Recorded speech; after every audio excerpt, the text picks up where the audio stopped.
You like to eat? I do, especially when the food's fresh. Chances are, if you're above ground still, you probably do as well. Fortunately, farm animals also like to eat because, you get the chickens. They're not going to produce eggs if you don't feed them. They're no good if they're dead, right? It's a give-take sort of relationship.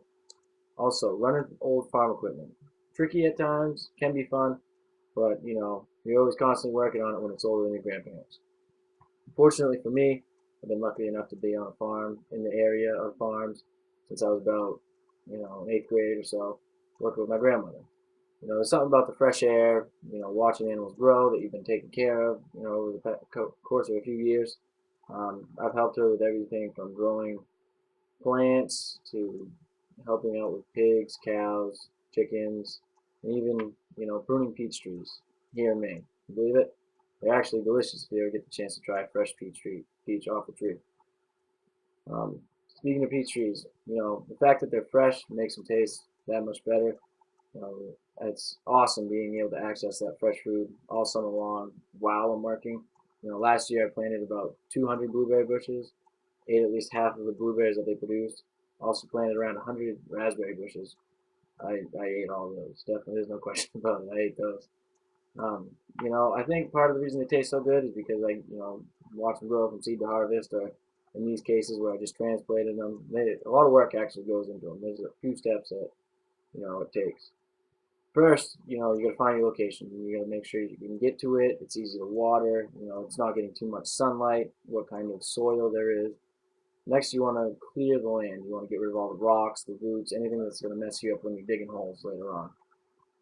Next, you want to shape the land after you clear it. You usually want to slope it so all the water will drain off. It doesn't puddle up and drown all the plants. Next, you're finally ready to plant. So what you do, you dig the hole for the plant, and you put a few handfuls of fertilizer in there. This helps with the immediate initial growth for the plant, so the roots get established, and you don't have to worry too much about it. After you get them planted, you want to water them very, very thoroughly. Um, Next, you just kind of maintain. You want to watch out for weeds. So what you're going to do with that is you're going to either lay mulch down or thick wood chips. I like the thick wood chips because they're thicker than mulch. They last a little bit longer, and you can get them from CMP or whatever when they're clearing all the land for the telephone poles. Another perk is working with the animals. You get to bond with them, which is cool. You know, with the animals, you're gonna end up feeding them first thing in the morning because like us, they need breakfast. So you're coming up when the sun comes up, which is cool. Not many people can say they do that. You're coming out in the fresh air. No one's breathed in it yet. It's not super hot out. It's still kind of cool. It feels good. It's fresh. The morning dew, I like that. It's kind of cool on your feet. Kind of stinks when they get wet, but you just kind of avoid that. You get to see it. Um, the horses, they're always happy to see me when I'm coming out. They always greet me, purring and doing the thing horses do. But probably because I have food. But that's another story. I get the rooster crowing. I love that sound.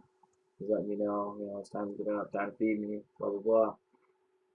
And watching them grow is just also a perk because it means you're doing your job well.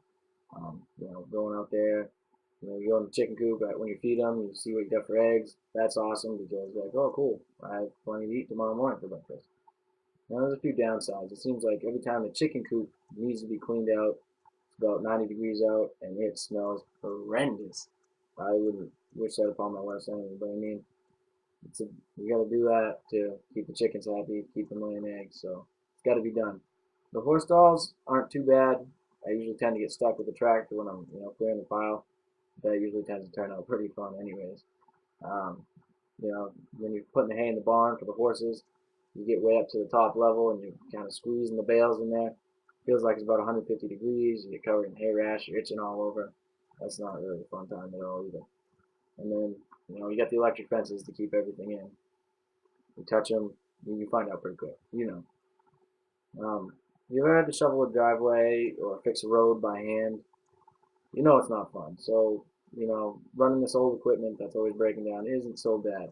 It beats the hell out of using a shovel, that's for sure. I mean, I try to always make it positive when I'm running it. You got to push start the tractor because the starter failed. Hopefully you're the guy in the tractor, just popping the clutch because, you don't have to do as much work. But if you end up being the guy getting the short end of the stick and pushing, you can tell your buddy, like, hey, you needed some of these to get you going. You couldn't have done it. So you got to kind of pick your battles and speak wisely. It feels like it's always getting stuck. It's big, it's heavy, can't get out of its own way. So I mean, we're gonna have to hook up chains and hook it up to the four wheeler. I mean, chains, horsepower, it can get pretty fun. You just end up revving it and seeing what you can do. Hope nothing breaks. Usually doesn't, but occasionally it does. That's when you begin to get good at things like welding. Um, Troubleshooting. That's another fun thing about it. Kind of turns into a guessing game. Like, what's that smell? Why is why isn't it starting? What's that sound? There's always new sounds with that old tractor. But hey, like I said, it's better than shoveling. I started out with a shovel, digging ditches, digging trenches. It's not fun. You get on the back of the tractor, get the backhoe, and just it's awesome. I mean, you sit in the hot sun, and it gets a nice tan, but hey, it beats a shovel. You know, I learned a lot of smells too, a lot of sounds from belt squeals, burning clutches, the smell you get from a stuck parking brake, the sound it makes, why it slows down a tractor. I mean, it's helped me out a lot with my experiences with cars down the road because it's similar in a different way. But I love every aspect of the farm. The bad is you gotta have bad to appreciate the good. And in my situation, there's so little bad. It's all good. I love everything about it.